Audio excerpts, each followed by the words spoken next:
Okay, let's go.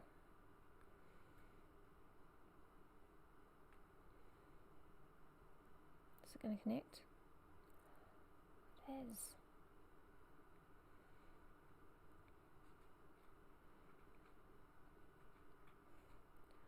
Danny! Awesome. I'm so glad you're here. I don't know why the lighting in here makes me look blue all the time.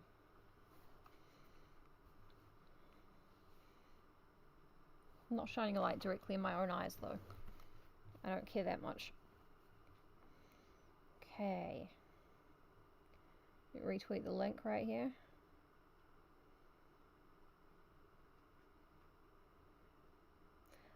Is the family tree working in the description?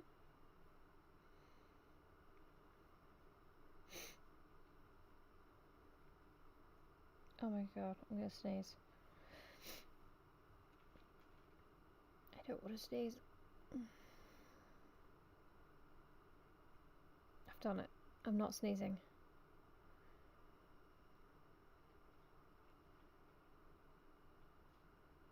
Okay, we're gonna find our place.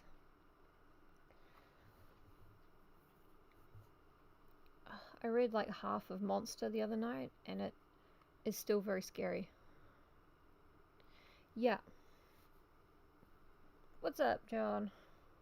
Just pulled all of my hair forward really casually because it's a wig. How's the sound? Is it like decent or not really?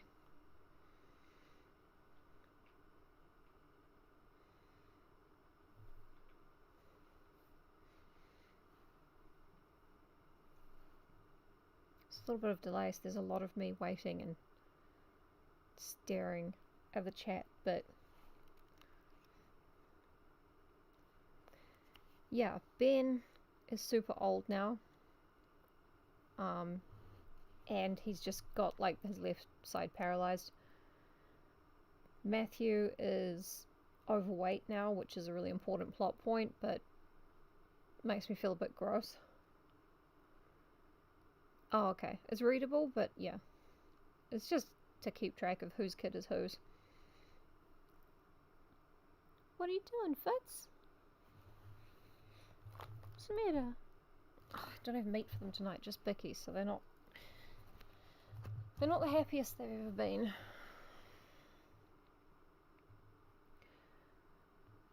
So, I don't remember enough to do a recap, I don't think.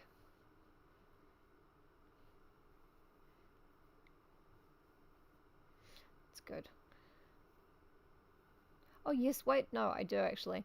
Okay, so Edward FIER fell off a roof and broke his arm. Constance cut herself badly with a knife in the kitchen at the same time. And then a mysterious, like, William Good is there. He's finally tracked down the FIER family.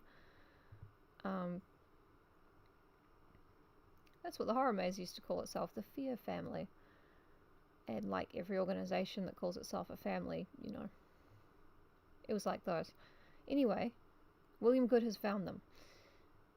Mary is 17 and she's impressionable and she's never really met young people other than her cousin. So when Jeremy Thorne turns up, he's super blonde and his shirt is open like right to his pants. It's weird. And she's so into it. And he's like, oh, I'm an honest lad who needs work. Like, I hope nothing bad happened at your farm recently that you need to hire somebody. And Matthew's like, oh, something bad did happen to my farm recently and I do need to hire someone. So he hired him. And then oh, Mary and Jeremy have done some kissing. She thinks she's in love with him. It's all been very, very, very. Also, Edward and his wife Rebecca have a son called EZRA, who's a piece of shit. He's 6 years old and everyone hates him. Like, no one is into this kid, and then they're like, why does he have behavior problems? I don't know which came first.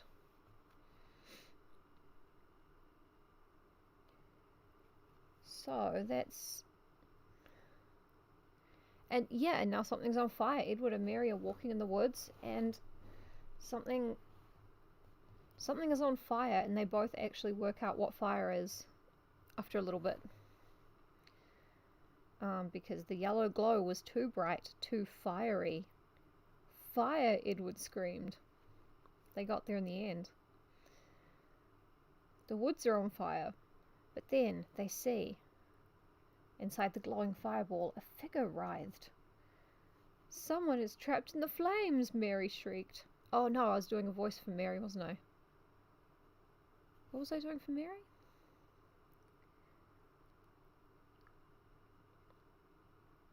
I'm going to poke Josh in case he hasn't seen it.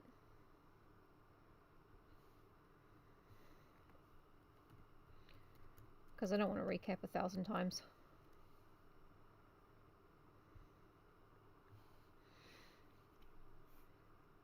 Someone is trapped in the flames, Mary shrieked, and then chapter 15 ended. And I'd been going for about an hour, so I also just kind of stopped.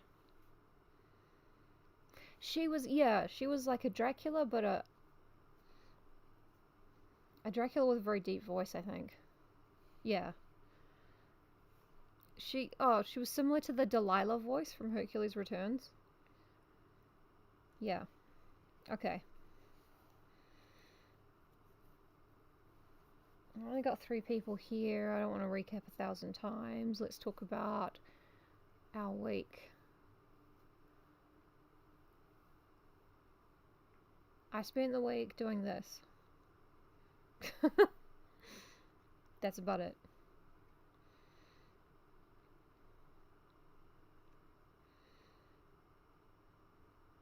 Oh, so I trimmed the fringe on this wig myself and it looks amazing.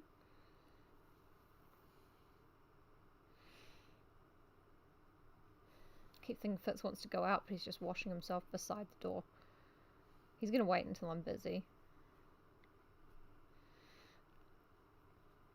Oh, no, had a shower last night. Must be doing something right.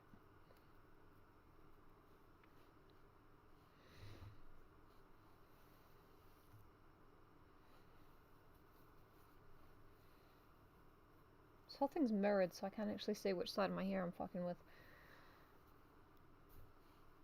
Alright. It's 7.5 minutes. It's the kind of thing you can drop in on and pretty much pick up what's happening. So, The Burning, Chapter 16.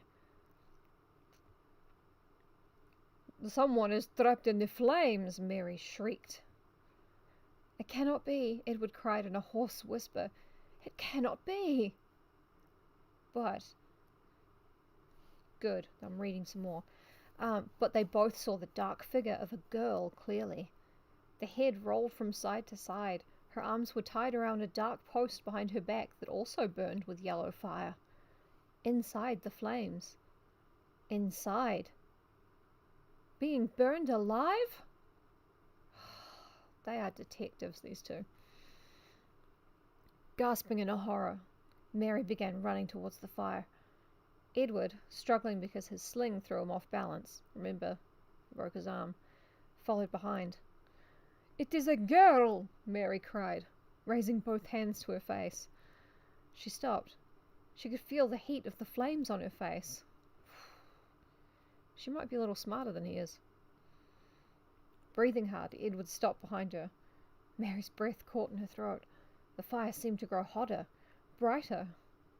She could see the girl clearly now inside the flames. Her mouth was open in a scream of agony. Flames climbed over her long, curly hair. Flames shot up from her dark, old-fashioned looking dress. Mary was pretty sure she was on fire. The last sentence was mine. As the girl twisted in the flames, struggling against the stake behind her, she stared past Mary to Edward. Stared with wide, accusing eyes. Her entire body tossed with the fire, and through the flames her eyes burned into Edward's. It took Mary a long time to realize that the terrified howl she heard behind her came from Edward. There were only 2 people there. but I accept that it took her a long time to realize. She turned to see his entire body convulsed in a shudder of terror. Edward's dark eyes bulged in disbelief. The hot yellow firelight cast an eerie glow over his trembling body. "Susanna!" Edward cried, recognizing at last the girl in the fire. That's what it says, at last. "Susanna, good!" As he cried out her name, the vision darkened and disappeared. The burning girl vanished. The woods were dark and silent, except for Edward's horrified howl. Paragraph break. "I have had nightmares about the fire for the past 2 nights," Mary told Jeremy. "When I close my eyes, I see that poor girl, her hands tied behind her, her hair in flames, her entire body in flames. It was 2 days ago, Jeremy, but still Mary's voice broke. She leaned her head against Jeremy's solid shoulder. They were seated close together on a low mound of straw in the corner of the new field. Ahead of them at the tree line, she could see the brambles and tree branches Jeremy had cleared from the field that morning. The late afternoon sky was grey and overcast. Occasional drops of cold rain. Do not step on the computer, Flora. Do not step on the computer. Jump over. No? Alright.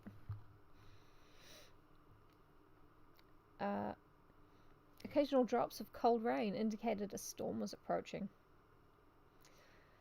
"Sometimes the light plays tricks in the trees," Jeremy suggested, speaking softly, soothingly, his arm gently around Mary's trembling shoulders.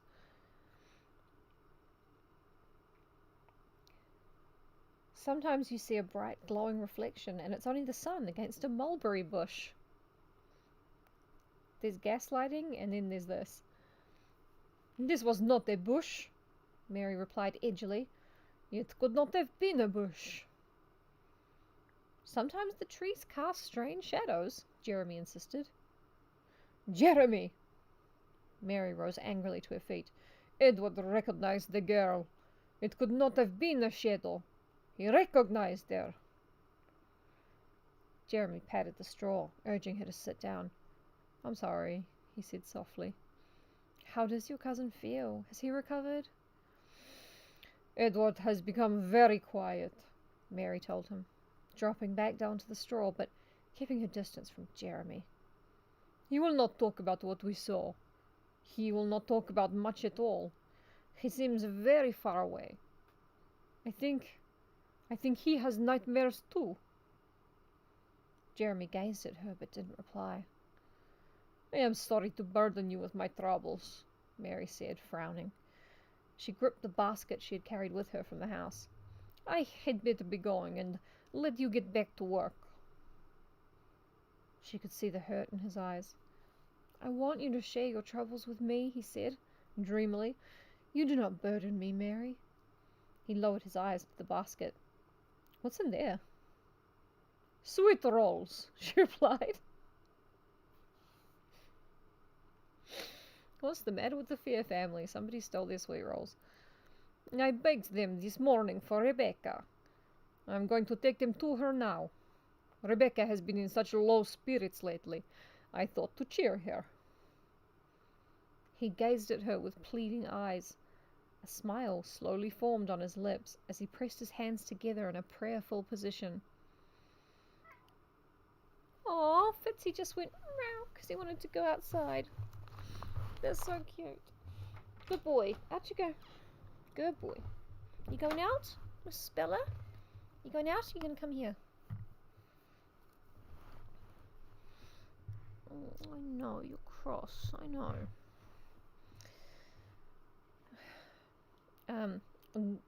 Do not beg," Mary scolded, chuckling. "Ha ha ha! You may have one." She reached into the basket and pulled out a large sweet roll.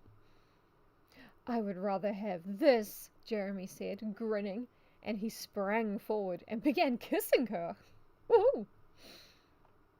The sweet roll fell out of her hand into the straw. Mary made no move to retrieve it. Instead, She placed her hand behind Jeremy's neck and held him close. When the kiss ended, she jumped to her feet, brushing the straw off the long white apron she wore over her dress. This has been mentioned so often. She adjusted the comb that held her hair and gazed up at the sky. Dark storm clouds rolled over the grey sky. "I had better go on to Edward's house," she said. "Have you told your father?" Jeremy demanded, picking up the sweet roll from the straw and examining it. "Have you told him about us? About what we feel?" Mary frowned. "No, it is not the right time, Jeremy. Father is so terribly troubled." "You told your father about the fire? About the girl burning in the flames?" "Yes," Mary nodded solemnly, her skin very pale in the approaching darkness. "I told him about what Edward and I saw. He had the strangest reaction." "Strange?" "He wears a silver disc around his neck. He always wears it. It was given to him in the old country by his grandmother. It is jeweled and has tiny silver claws. Well, when I told Father about the girl in the fire, he cried out as if he had been stabbed, and grabbed the disc tightly in one hand." This is my prop. "And what did he say to you, Mary?" Jeremy asked quietly, carefully picking straw off the sticky roll. Gross. Mary's face darkened as the storm clouds lowered. "That is the strangest part," she whispered. "He didn't say anything. Not a word. He just stood there, gripping the silver disc, staring out the window. He didn't say a word." "That is very strange," Jeremy replied, lowering the sweet roll, a thoughtful expression on his face. God, I want a sweet roll so bad. "I must leave now," Mary told him sadly. "Before this storm." She lifted the basket and straightened the linen cover over the sweet rolls. She took a few steps toward the pasture, then suddenly stopped and turned back to Jeremy. Still seated in the mound of straw, he gazed up at her, chewing a mouthful of the roll. Oh my God, don't forget about the fucking sweet roll. "What of your father?" Mary demanded. "Have you spoken to him about me?" The question appeared to startle Jeremy. He choked for a moment on the roll and then swallowed hard. This sweet roll is the new baby George. "I would like to meet your father," Mary told him playfully. "I would very much like to see your house and meet your father." Jeremy climbed to his feet, his forehead knitted in concern. "I'm afraid that is not a good idea," he told her, avoiding her eyes. "My father is quite ill. He is not strong enough to welcome company." Mary could not conceal her disappointment. "I guess we are doomed to meet in the woods for the rest of our lives," she said with a sigh.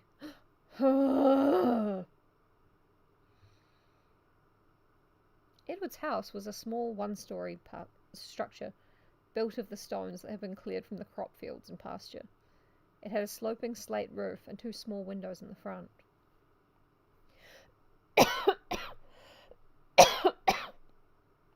Oh no, I've got a tickle in my throat. The house sat at the edge of the woods. From the front, one could gaze across the pasture to Benjamin and Matthew's house on the other side. As Mary made her way back from the field where Jeremy worked, she felt the first large drops of rain start to fall. She thought about her father as she hurried on. "I wish I could tell him about Jeremy," she thought sadly, "but he is in no mood for more troubling news." Her thoughts turned to her ailing uncle, Benjamin. The poor man had awakened them all, screaming at the top of his lungs in the middle of the night. Mary had reached his room first, followed by her frantic father and mother. At first they thought Benjamin was suffering a nightmare, but his screams were not because of a dream. During the night, he had lost the use of his right leg. Mary's uncle could now move only his head and right arm.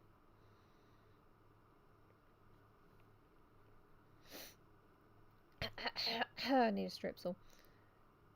Matthew was becoming more and more distant and aloof, lost in his own thoughts. Her cousin Edward had become glum and silent. And Rebecca appeared wearier and older, as if she were aging a year every day. Mary gripped the basket of sweet rolls tightly in one hand and approached Edward's house. "Rebecca," she called. No reply. "Rebecca, it is I, Mary." Still no reply. The storm clouds gathered overhead. Raindrops pattered against the hard ground. Mary knocked on the front door. "It is so strangely quiet," she thought, shifting the weight of the basket. "I can always hear Ezra's shouts and cries when I approach this house. Why do I not hear him now?" She knocked again. I'm changing the voice a little bit because I think it's hurting my throat. Receiving no response, she pushed open the door and entered. "Rebecca? Ezra?" The front room was surprisingly bright. The candles on the wall were lit, as were candles on a small oak table beside the hearth. A low fire crackled under a pot in the hearth. "Rebecca? Where can she be?" Mary wondered. "Rebecca, are you home?" As she set the basket down on the floor, Mary heard a soft creaking sound. Content warning.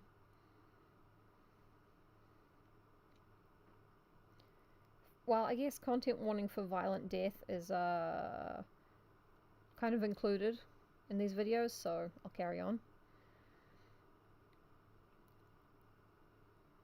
Mary heard a soft creaking sound. She listened for a few seconds, trying to figure out what was making the sound. Then she suddenly noticed the black shadow swinging back and forth across the floor. Confused, she stared down at the slowly moving shadow for a long while, following it with her eyes narrowed. Creak, creak. The odd sound repeated in rhythm with the shadow. I love how we're seeing inside Mary's mind as she figures this out. Then she raised her eyes and saw what was casting the shadow, and started to scream. End of chapter 16.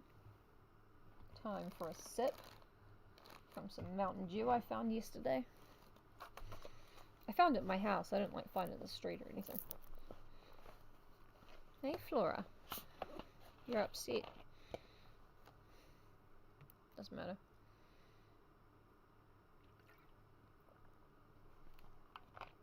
I'm out of tea bags. It's terrible.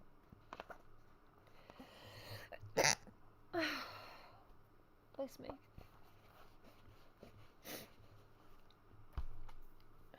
Chapter 17. "Rebecca!"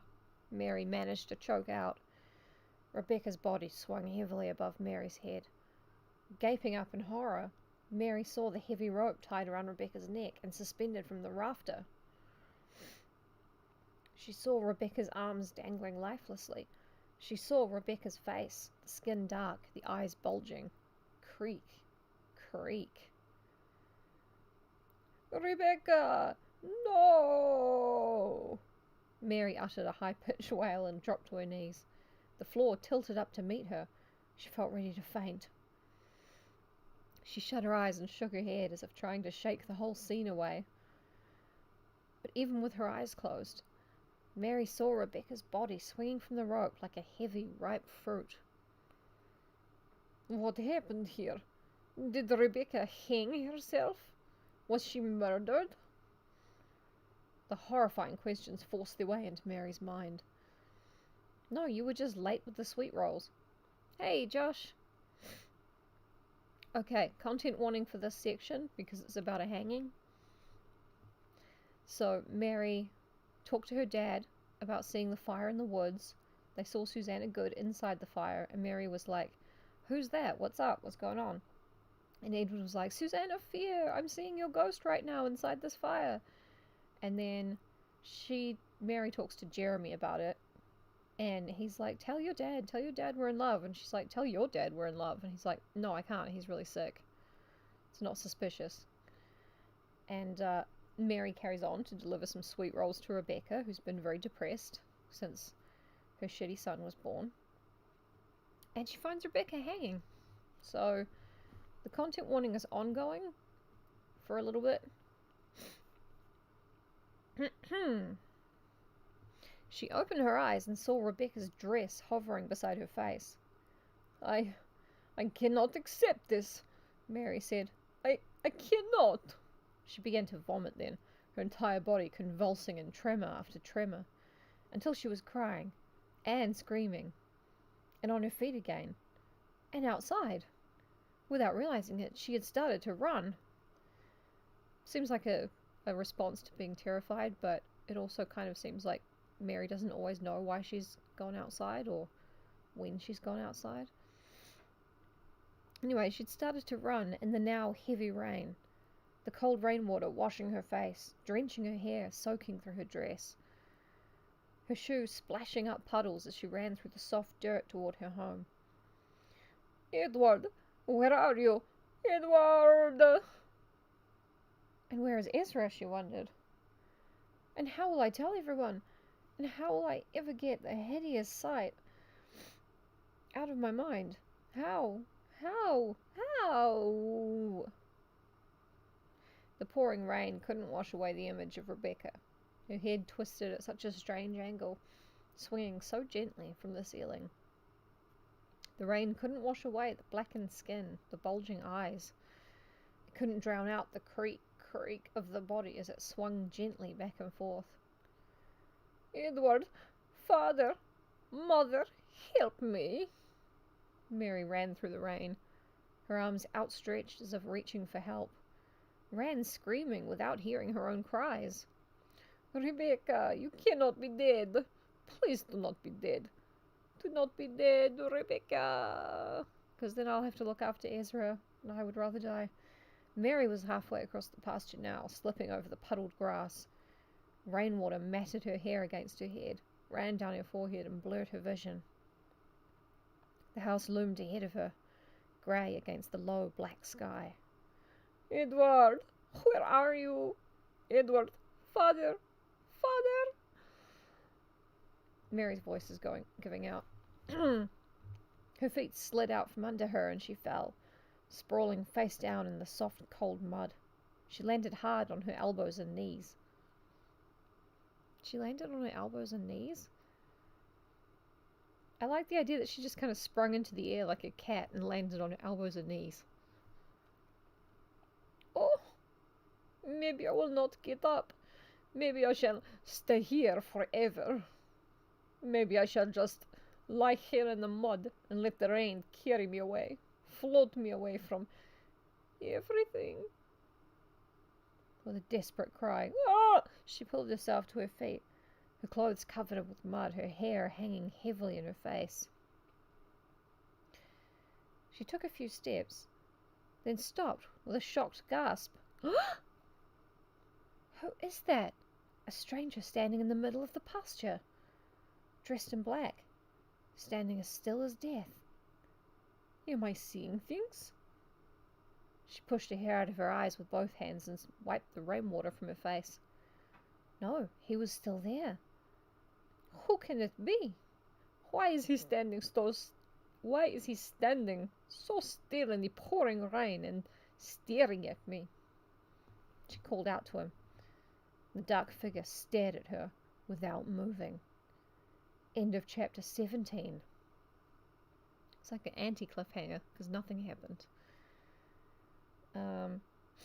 Okay, I think the content warning for the hanging is over now.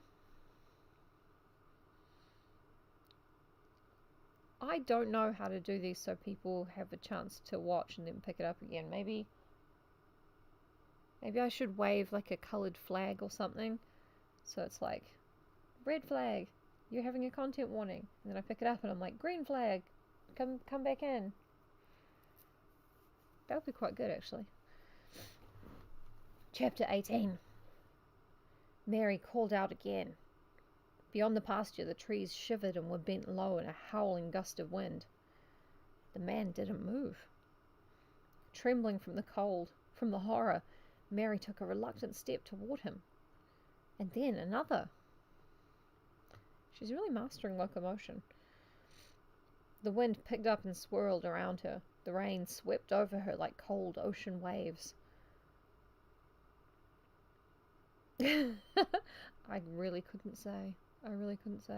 Her shoes sank into the mud as she made her way closer. He was standing so still, Mary saw, squinting through the heavy curtain of rain. As still as a statue. A statue? It is a scarecrow, she realized. You guessed it. Of course. That is why it doesn't move. A scarecrow. As she ventured closer, she saw rainwater rolling off the brim of its black hat, saw the dark sleeves of its long coat flutter in the sweeping winds. Who put the scarecrow here? Mary wondered. Then her next thought made her stop short. Why would anyone stand a scarecrow in the middle of a grassy pasture? She shielded her eyes with one hand and squinted hard, and took another step closer, then another. Finally, through the heavy downpour, she recognized the face under the wide-brimmed black hat. Uncle Benjamin! Once again, Mary stared into the blank-eyed face of death. Benjamin FIER was the scarecrow. His body was propped up nearly as straight as if he were standing. His arms hung lifelessly at his sides. His face was bright purple. His hair spilled out from the hat and lay matted against his head. He gaped up at Mary with blank eyes, deathly white eyes. The pupils rolled up into his head. It's not really what they do. Uncle Benjamin! The wind gusted hard, shaking the body, making the limp arms swing back and forth. The body turned again. Benjamin's mouth dropped open as if he wanted to speak, but the only sound Mary could hear was the heavy groan of the wind. Mary's body convulsed in a cold shudder of horror. She spun away from the ghastly sight, the dark grass tilting and swirling wildly around her. Her stomach heaved, but there was nothing left to vomit. Oh, Rebecca, Benjamin, both dead. Dead. Dead. Dead. And bits of sick. The word repeated in her mind, pounded into her thoughts, pounded against her brain like the cold rain. The cold, cold rain that poured off her uncle's hat, cold as death. Is everyone dead? Has my whole family been killed? Hey, Josh, guess what? Mary took some sweet rolls to Rebecca's house and found Rebecca had hanged herself. And she did. And then on the way back to her own house, while she was freaking out, she saw a scarecrow and she got scared. But then when she looked closer, the scarecrow was Benjamin FIER. He's been killed and put like a scarecrow in the middle of a field. Not sure why. Not sure why the field. I'm pretty sure I know why he's been killed. And now you're caught up. Mary stared toward the house. It seemed so distant now. So dark and distant. Far away on the other side of the storm. Has everyone been killed? Mary wondered. Everyone? And then, will I be next? Dun dun dun! End of chapter 18. Chapter 19. The funeral for Rebecca and Benjamin was held 2 days later. The rain had stopped the day before, but the sky remained grey and overcast. The graves had been dug in a corner of the field Jeremy had been working to clear. White rocks had been placed at their heads since there were no gravestone carvers in the village. Oh yeah, Benjamin FIER's right leg went as well one morning, before he became killed and became a scarecrow. Standing at the side of the open graves as the minister delivered his funeral speech, Mary gazed at the dark-suited mourners. Several people had come from the village and the neighbouring farms to attend. Their blank faces and hushed whispers revealed more curiosity than sadness. 2 arm maimings and 1 leg, and hanging. It is Hangman. It's a game of Hangman, but nobody told anybody that it was a game. And I don't know what the word is. I mean, Mary was just traumatized, so I kind of want to put her response in context, but this family is dumb as hell.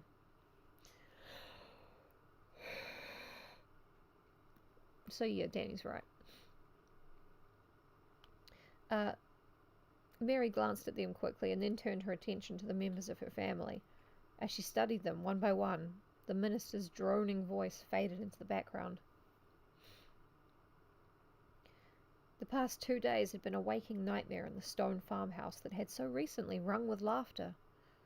Now the faces of her family, Mary saw, were pale and drawn, eyes red-rimmed and brimming with tears, mouths drawn tight in straight lines of sadness and fear.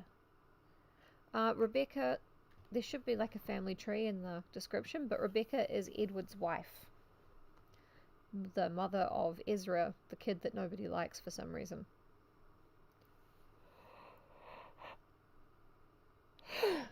Sorry, I can't seem to stop. Yeah, she would have had that thought process anyway. Not the brightest FIER in the bunch of FIERs. Neither am I. On the far side of the graves, Edward FIER stood with his shoulders hunched, his head bowed. His hands were clasped tightly in front of him. At first, Edward had reacted to the deaths of his wife and father with stunned disbelief. In a frenzy, he had shaken Mary violently by the shoulders, demanding that she stop telling such wild tales, refusing to believe her gruesome descriptions. But her racking sobs forced Edward to see that Mary hadn't been dreaming. Edward's alive so he can witness this, I think. I'm not sure. I would say that's what I would do, but that's the conclusion I come to very easily. With a wild cry, Edward had burst from the house, out into the driving rain, running awkwardly with his sling bobbing in front of him, running to see the horrors for himself. Edward's sling is the new baby George, after the sweet roll basket, which was like the middle baby George. Afterwards, Edward had become silent, barely speaking a word. He spent a day in silent prayer. When he emerged, his eyes were dull and blank. Edward wandered silently around the house like a living corpse. Constance, Mary's mother, Matthew's wife, crying without stop, was forced to tend to Ezra. That just makes it seem like she's sadder about having to look after Ezra than she is about her brother-in-law and her niece-in-law dying, which is amazing and hilarious. Sorry, I can't stop. Matthew made the funeral arrangements and supervised the digging of the grave, since Edward was unable to speak to anyone.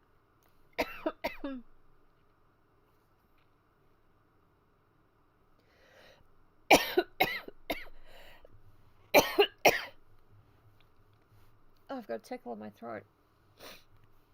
It can't be my fault. That's impossible. Ezra sensed immediately that something terrible had happened. Edward's son, 6 years old. No one likes him. Not sure why. He had to be told that his mother was never coming back. It had fallen to Constance to tell the boy. I will, soon. Mary watched from a corner of the room, huddled next to the hearth. Constance had drawn Ezra onto her lap, and tears running down her cheeks told him that his mother had gone to heaven. Can I go too?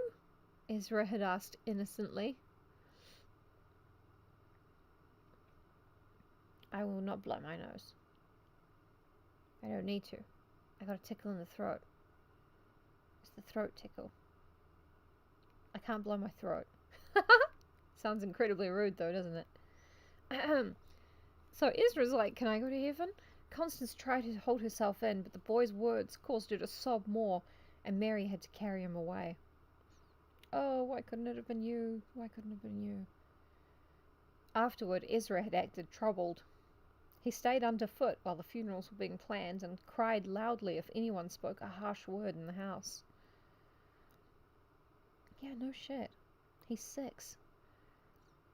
Poor Ezra, Mary thought, gazing at the boy, so tiny and solemn in his black coat and breeches. Ezra's black hat was several sizes too big for him and fell down over his ears. Oh my god, that's so funny. Can I go to heaven too? And then Constance started crying because she knew that she couldn't do it, but she really wanted to. The minister droned on. Mary turned her gaze to her father, Matthew FIER. Matthew stood beside her, his large stomach heaving with each breath he took, his eyes narrowed, staring straight ahead. Oh, that's interesting. I did know that, but yeah.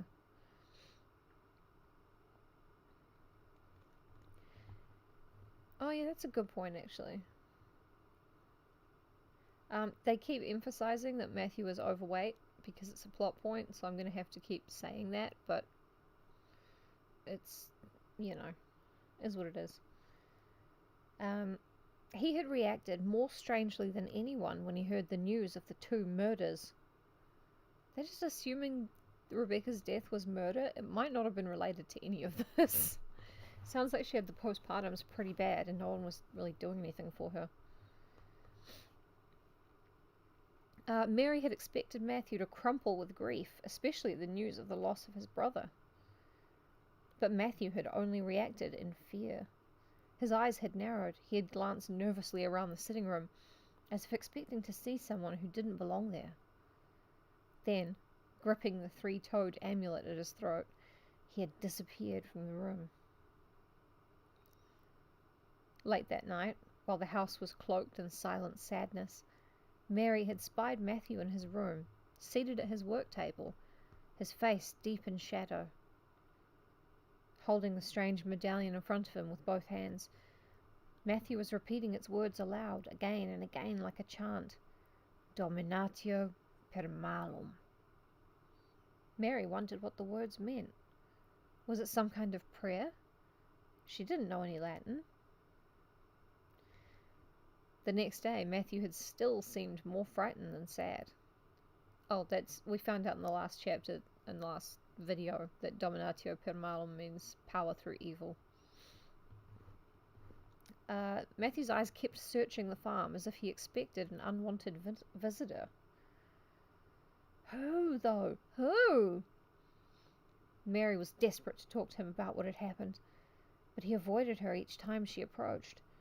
She was forced to spend most of her time trying to comfort her mother. The minister continued his prayers. One after the other, the 2 pine coffins were lowered into the graves. Mary suddenly saw Jeremy standing at the edge of a crowd of villagers. He was dressed in black breeches and a loose-fitting black shirt. He was wearing a battered old hat with a broken brim. Despite her grief, a faint smile crossed her face. She had never seen Jeremy in a hat before. Oh, it's just always different when you see your man in a hat. You're just like, damn, he's got a hat on. Wow. No one was giving her any help. Mary was bringing her sweet rolls, but yeah, too little too late. Mary hadn't seen Jeremy in 2 days. Nearly all work had stopped on the farm and Jeremy had been sent home. She was surprised to see him now. Their eyes met. She stared at him, wondering what he was thinking. He lowered his eyes, his expression troubled. After the graves were covered over, the minister and villagers departed quickly. Constance and Matthew led Ezra back to the house. Edward remained standing stiffly, staring down at the graves. Mary saw Jeremy walking slowly in the direction of the tool house behind the garden. Taking a deep breath, she decided to follow him. Jeremy, wait! Oh, he wears it well. Yeah. She caught up with him at the side of the tool house and threw herself into his arms. Jeremy! Oh, Jeremy! I have missed you. I need you. I really do. Grabbing both of his hands, she tugged him behind the tool house, out of view of the house, and breathlessly kissed him, pulling his head to hers. Be hard to kiss him if you didn't. To Mary's surprise, Jeremy resisted. He gently pushed her away. Jeremy, it has been so horrible, Mary cried. The past 2 days, a nightmare. She stopped when she saw the troubled expression on his face. She reached for him again, but he took a step back. Jeremy, what is wrong? Mary demanded, suddenly frightened. What has happened? Why are you looking at me like that? He locked eyes with hers. Mary, I have to tell you something, he said in a low, trembling voice. Funerals and hats. Woohoo! Mary started to answer, but her voice caught in her throat. She searched his eyes, trying to find a clue in their blue depths. Jeremy, Please, let me talk, he said sharply. This is hard. This is very hard. I need you to do something about it. No, I added that last line. What? She managed to whisper. I know who killed Rebecca and Benjamin, Jeremy told her. A cold chill ran down Mary's back, a chill of fear and heavy dread. Who? She asked. End of chapter 19. Oh my god, I'm falling asleep. Oh no. Oh, we're 40 minutes in. That's not a terrible time to fall asleep. Hang on. A sip of sugar water. Sorry. I had no idea I was this tired.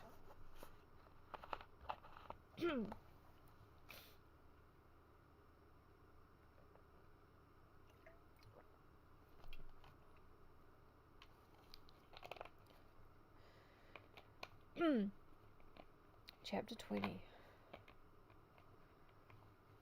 Go on, lad, please. Come on, lad. Come on, I'm falling asleep live on YouTube. Come on. Okay, thank you. Thank you.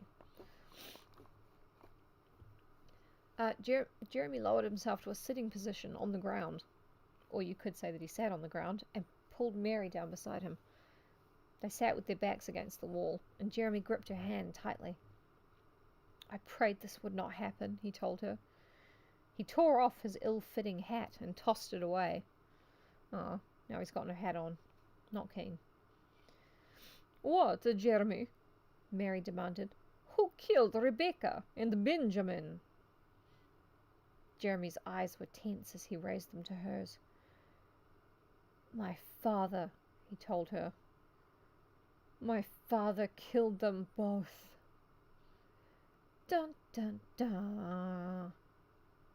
I've been watching Dark Shadows again. It just feels natural to have that sound happen. Mary gasped and pulled her hand away. I do not understand. She started to get to her feet, but Jeremy pulled her back down. I will explain, he said. Please, let me explain. You told me your father was ill, Mary cried angrily. You told me he was too weak to have visitors. And now you say, my father is an evil man, Jeremy admitted, burrowing his hands into the dirt beside him. But there is a reason. He had much evil done to him. Can you guess what he's going to say? I will explain it all, Mary, he replied quietly.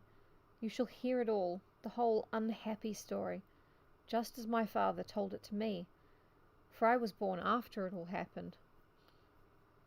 Mary sighed and pressed her back against the tool house wall. She clasped her hands tightly in her lap and listened with growing horror to Jeremy's story. And then it says go back to chapter 1 and read the whole thing again. Huh, odd. No, it doesn't. That would be stupid. My father's name is William Good, he began. I told you my name was Thorn because I needed work, and My father instructed me that your father would never hire a good. Yeah, exactly. Turn to chapter 1 here. How do you keep an idiot busy by R.L. Stein. Oh, did you make that joke before I said it? Ah, there's a delay in the chat, so that's so funny. Anyway. So you lied to me, Mary said sharply. You gave a false name on the day we met. It was the only lie I ever told you, Jeremy replied softly. It was a lie I regret. Please believe me. My name is Jeremy Good. I was born after my father left a village known as Wickham in Massachusetts Bay Colony. My family also comes from Wickham, Mary cried with surprise. That's the point. I know, Jeremy said darkly. He tossed a handful of dirt past his shoes. I have a brother, George. 2 years ago, he chose to return to Wickham. He could no longer tolerate my father's insane obsession. Obsession? Mary asked, bewildered. Let me go back farther in time, Mary. You will soon understand, although you will wish you did not. Jeremy wasn't the baby. But you totally think he is the whole time. I thought he was because I forgot. Yeah.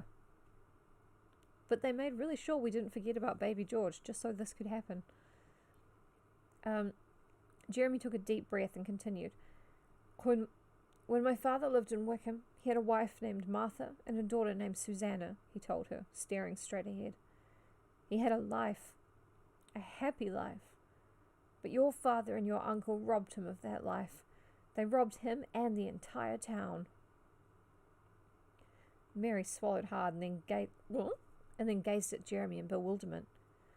How can that be? Your uncle Benjamin was the magistrate. His brother Matthew was his assistant. Benjamin... Baby red herring. Yeah. Benjamin accused Martha and Susanna of practicing the dark arts. He put them on trial. He burned them at the stake as witches. Susanna Good, Mary cried, raising her hands to her face. Every time it says that, I picture her going like this. That is the name Edward cried when we saw the girl burning in the woods. Benjamin burned Susanna as a witch to keep her from marrying your cousin Edward.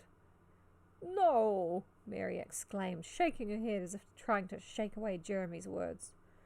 No, stop. I cannot stop until my story is finished, Jeremy said heatedly. But Edward is the most pious man I know, Mary declared, and I know 3 men. Edward would never allow his father to burn an innocent girl. I like how she doesn't question that her dad and uncle did that, but just that Edward was in on it is weird to her. Edward did allow it, Jeremy replied in a low whisper. He did nothing to save Susanna or her mother. Edward trusted his father. He did not know the villainy that Benjamin FIER was capable of. But, Mary's voice caught in her throat. Your father, Matthew FIER, was also a villain. He promised to save Martha and Susanna. He took money from my father in exchange for saving their lives. He robbed my father. Then Benjamin and Matthew robbed the village and fled. And Martha and Susanna, an innocent woman and girl, burned at the stake. No, Mary uttered in a hoarse whisper. I cannot believe this, Jeremy. Save Martha. This is the story my father has told me all my life, Jeremy said, grabbing her hand. All my life he has sought revenge against your family, the FIERs. And now my father has begun to take his revenge. He has murdered 2 FIERs. He will murder you all, unless we do something. Mary stared into the grey sky as if in a daze. She didn't move or speak. Yeah, Edward is too stupid. Jeremy's words hung in her mind, lingered, repeated, creating ugly pictures pictures of fire and suffering and treachery. And also she did have a vision of that actual thing happening, so maybe she is just remembering that.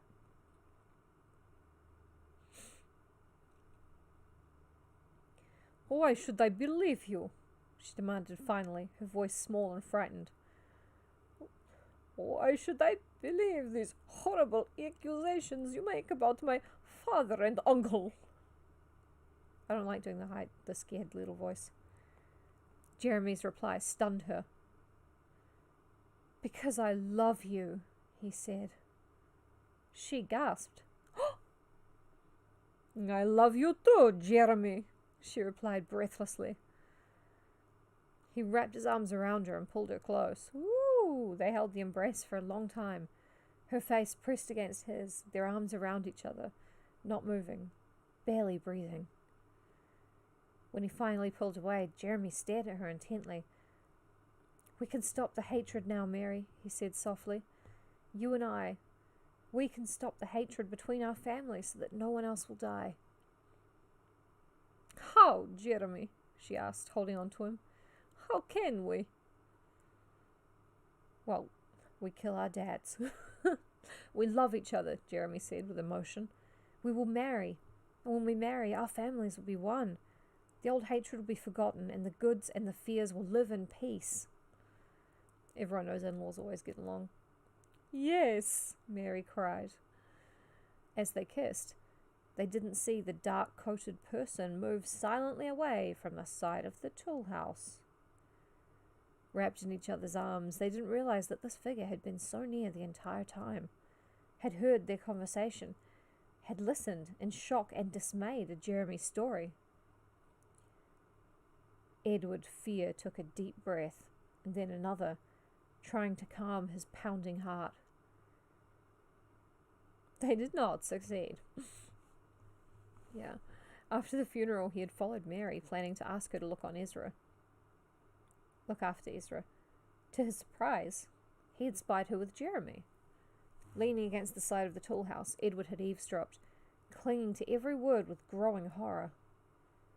Now Edward's horror mixed with anger, as he strode quickly to his Uncle Matthew's home. Lies, he declared to himself. The boy speaks lies, and he has filled poor Mary's head with these unthinkable false tales. My father did not accuse Susanna Good unjustly, Edward told himself. My father was a righteous man. Susanna burned because she was truly a follower of the evil one. Halfway to the house, Edward stopped short. The fire he and Mary had seen in the woods flashed into his mind as brightly as if he was seeing it again. That's called remembering something, Edward, but, well done. And inside the fire was Susanna Good, twisting in agony, screaming in pain. No, Edward cried. He closed his eyes to erase the image. Susanna burnt because she deserved to burn. My father and uncle are righteous men. His heart racing, he burst into the house. Ezra and Constance were in the front room. Edward, Constance started. Come sit down and... Not now, Edward said brusquely. Her mouth dropped open in surprise. Hello, Papa, Ezra cried, longing to not be neglected. His mind blazing, Edward ignored the child. He rushed past them both, heading for Matthew's room. A fire crackled in Matthew's fireplace, despite the heat of the afternoon. Edward pushed open the door without knocking. Uncle Matthew, he called breathlessly. Everyone's always breathless in this. Matthew was seated at his work table, papers strewn messily across the top. Still in his morning coat, he appeared to be gazing into the fire. He turned in surprise as Edward burst into the room. Edward, the funeral. It went well, I suppose. Uncle Matthew, I must ask you something, Edward cried, his dark eyes burning into his uncle's. I heard a horrifying story just now about you and my father, about the days when we lived in Wickham. Matthew's lips twitched. His eyes widened in surprise. What kind of story, nephew? About Susanna Good, Edward blurted out. that she was falsely accused, that she was condemned to burn by my father, even though he knew of her innocence, that you and my father robbed the town and fled. Oh my god, he didn't know they robbed the town. Why did he think they ran away so fast? Doesn't matter. Don't get hung up on it. Leaning over the table, Matthew FIER closed his eyes and rubbed the lids with his thumbs. With his thumbs? Weird. These stories cannot be true, Edward declared breathlessly again. Tell me that they are lies, Uncle. Tell me. Matthew slowly opened his eyes and trained them on Edward. Calm yourself, Edward, he urged softly. Rest easy, my boy. Of course these stories are lies. There isn't a word of truth in them. Bum, bum, bum. End of chapter 20. I've been going for a solid hour. My voice is leaving me. And, well, I'm falling asleep. And it's not going to get better. Thank you all very much for joining me for more The Burning, in which the carnage begins. So our body count at the moment. Our body count is 4. Martha Good, Susanna Good, Benjamin FIER, and Rebecca FIER. Not bad. Not bad. Thank you. I am going to go and get some dinner going. Because I am hungry as fuck. Thank you guys so very much. I will see you tomorrow. Be good. And if you can't be good, be clever. Bye.